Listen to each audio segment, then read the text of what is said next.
신급 강태공의 귀환. 9편. 낚시꾼 등록. 정적. 낚시터의 모든 소음이 월광잉어의 신비로운 빛 앞에 집어삼 커졌다. 조금 전까지 강민준을 향해 쏟아지던 조롱과 비웃음은 온데간데없고 오직 경외와 탐욕이 뒤섞인 숨소리만이 가쁘게 터져나왔다. 진짜였어. 진짜 월광잉어야. 맙소사. 저 영롱한 빛깔 좀 봐. 평생 한번 볼까 말까 한걸. 가장 먼저 정신을 차린 것은 민준을 악의적으로 비웃던 배에 나온 남자 박 사장이었다. 그의 얼굴에서 멸시의 그림자는 깨끗이 사라지고 그 자리에는 아첨과 욕심이 끈적하게 달라붙어 있었다. 젊은 친구. 내가 사람 볼 줄 알지. 처음부터 뭔가 큰일 낼 줄 알았다니까. 이야, 이거 정말 대단하구만. 이 귀한 걸 어떻게. 그는 뻔뻔하게 말을 바꾸며 은근슬쩍 잉어의 손을 뻗으려 했다. 민준은 차가운 눈으로 그의 손을 쳐다보았다. 그 시선에 담긴 서늘한 경고에 박 사장은 흠칫하며 손을 거두었다. 이거 나한테 팔 생각 없나? 내가 500만 원 쳐줄게. 아니, 1000만 원. 주변의 다른 사람들도 술렁이기 시작했다. 월광잉어의 가치를 아는 이들이었다. 하지만 민준은 그들의 제안에 흔들리지 않았다. 이 물고기는 단순한 돈벌이 수단이 아니었다. 그의 실력을 증명하고 새로운 세계로 들어가는 입장권이었다. 그때 그의 머릿속에 시스템 메시지가 떠올랐다. 희귀 어종 월광잉어 위 신선도 유지를 위해 임시 보관함으로 이동시키겠습니까? 민준이 속으로 동의하자 그의 손에 들려있던 월광잉어가 순식간에 빛의 입자가 되어 사라졌다. 눈앞에서 벌어진 기현상에 주변 사람들은 할 말을 잃고 입만 뻐끔거렸다. 사라졌다. 방금 그거 뭐지? 마술인가? 혼란에 빠진 그들을 뒤로 한 채 민준은 묵묵히 자신의 낚싯대를 챙겼다. 더 이상 이곳에 볼 일은 없었다. 그는 자신에게 쏟아지는 경외와 의심의 시선을 가르며 조용히 낚시터를 빠져나왔다. 이제 갈 곳은 정해져 있었다. 낚시꾼 협회. 그가 인터넷에서 찾아낸 협회의 인근 지부 주소는 시내 중심가의 한 낡은 상가 건물이었다. 간판도 제대로 없는 허름한 건물. 겉보기에는 유령이라도 나올 듯 스산했지만 민준은 망설임 없이 안으로 들어섰다. 건물 2층. 복도 가장 구석에 자리한 민물낚시 동호회라는 낡은 명패가 붙은 사무실. 그곳이 바로 협회에 위장된 입구였다. 민준이 문을 열고 들어서자 평범한 사무실과는 전혀 다른 풍경이 펼쳐졌다. 내부는 생각보다 넓고 깔끔했다. 하지만 공기는 얼음장처럼 차갑고 날카로웠다. 소파에 앉아 신문을 보는 노인, 서류를 검토하는 젊은 여성, 벽에 기댄 채 눈을 감고 있는 거구의 사내. 평범해 보이는 그들 모두에게서 느껴지는 기운은 보통 사람의 것이 아니었다. 어심 읽기 기술이 사람에게는 통하지 않았지만 굳이 기술을 쓰지 않아도 그들이 품은 날선 기운은 피부로 느껴질 정도였다.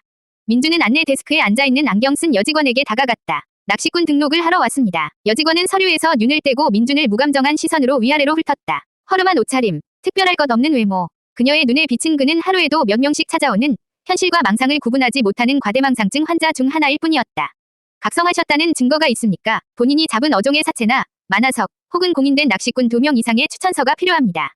사무적인 말투에는 어서 빨리 포기하고 돌아가라는 무언의 압박이 담겨 있었다. 민준은 말없이 주변을 한번 둘러보았다. 사무실 안에 모든 사람들이 그를 주시하고 있었다. 비웃음과 호기심, 그리고 약간의 격렬이 섞인 시선들. 민준은 다시 여직원을 바라보며 나직하게 말했다. 월광잉어도 증거가 됩니까? 그의 말에 여직원의 표정이 처음으로 미세하게 굳었다. 주변에서 들려오던 작은 소음들도 순식간에 멎었다. 월광잉어는 희귀 등급 어종입니다. 그걸 잡았다고 주장하는 분은 많았죠. 하지만 실제로 가져온 사람은 지난 10년간 이 지부에는 없었습니다. 그럼 제가 처음이겠군요. 민준은 손을 허공에 내밀었다. 그리고 임시 보관함에서 월광잉어를 꺼냈다. 순간 사무실 전체가 눈이 부실 정도의 영롱한 빛으로 가득 찼다. 신비로운 달빛을 머금은 월광잉어가 나타나자 차갑던 사무실의 공기가 순식간에 변했다.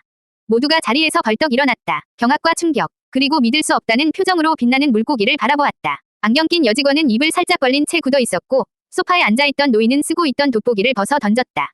벽에 기대 있던 거구의 사내마저 감고 있던 눈을 번쩍 뜨고 이쪽을 주시했다.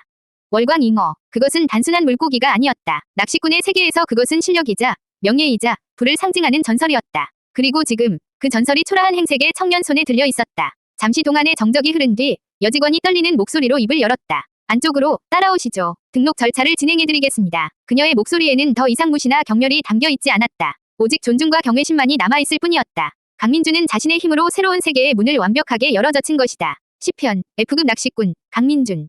협회 내부의 안내를 받아 들어간 곳은 측정실이라 불리는 작은 방이었다. 방 중앙에는 수정구슬처럼 생긴 기계가 놓여 있었다. 여직원은 민준에게 수정구 위에 손을 올려달라고 요청했다. 등록을 위해서는 낚시꾼의 잠재 만화량을 측정해야 합니다. 저희는 이 수치와 실적을 종합하여 초기 등급을 부여하고 있습니다. 민준이 수정구에 손을 올리자 기계에서 희미한 빛이 흘러나와 그의 몸을 훑었다.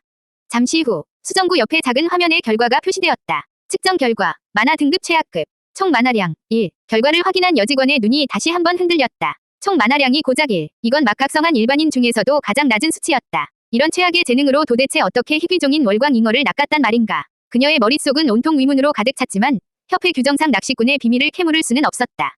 측정이 끝났습니다. 서류 작업을 진행하겠습니다. 그녀는 애써 평정을 되찾고 등록 서류를 내밀었다. 민주는 서류에 자신의 인적 사항을 기입했다. 모든 절차가 끝나자 그녀는 카드 발급기에서 막 나온 따끈따끈한 카드를 건넸다. 은은한 금속 재질의 카드에는 그의 이름과 사진, 그리고 고유번호가 새겨져 있었다. 강민주님, 금일부로 대한낚시꾼협회 정식 낚시꾼으로 등록되셨습니다. 강민주님의 초기 등급은 F급입니다. F급이요? 월광 잉어까지 낚았는데 최하 등급이라니. 민준의 얼굴에 실망한 기색이 스쳐 지나갔다. 여직원은 그의 표정을 읽고는 부연 설명을 덧붙였다. 협회 등급은 오직 측정된 만화량과 협회에 정식으로 등록된 어획 기록에 따라서만 결정됩니다. 월광 잉어를 낚으신 것은 정말 대단한 업적이지만 이번 건은 등록을 위한 실적 증명이었기에 공식 어획 기록에는 포함되지 않습니다. 규칙이라서요. 결국 낮은 만화량과 전무한 공식 기록 때문에 최하 등급을 받게 된 것이다. 어쩔 수 없는 일이었다. 하지만 민주는 실망하지 않았다. 등급은 언제든지 올릴 수 있는 것이고 중요한 것은 그가 드디어 이 세계의 일원이 되었다는 사실이었다. 알겠습니다. 그럼 이월광 잉어는 어떻게 처분할 수 있습니까? 협회 소속 감정사를 통해 가치를 측정하고 협회 거래소에서 판매하실 수 있습니다.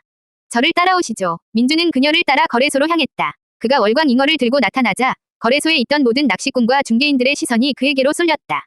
감정사는 백발이 성성한 노인이었다. 그는 월광 잉어를 보자마자 안경을 고쳐 쓰며 달려왔다. 오, 세상에, 이토록 상처 하나 없이 완벽한 상태의 월광 잉어라니.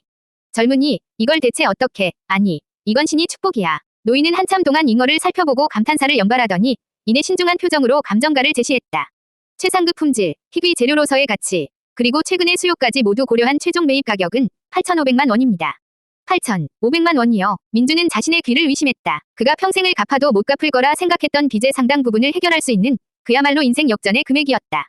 그의 심장이 세차게 뛰었다. 파시겠습니까? 네, 팔겠습니다. 거래는 신속하게 이루어졌다. 세금과 수수료를 제외한 금액이 정확하게 그의 통장으로 입금되었다. 휴대폰으로 입금 알림 문자를 확인한 순간 민주는 잠시 눈앞이 아찔해지는 것을 느꼈다.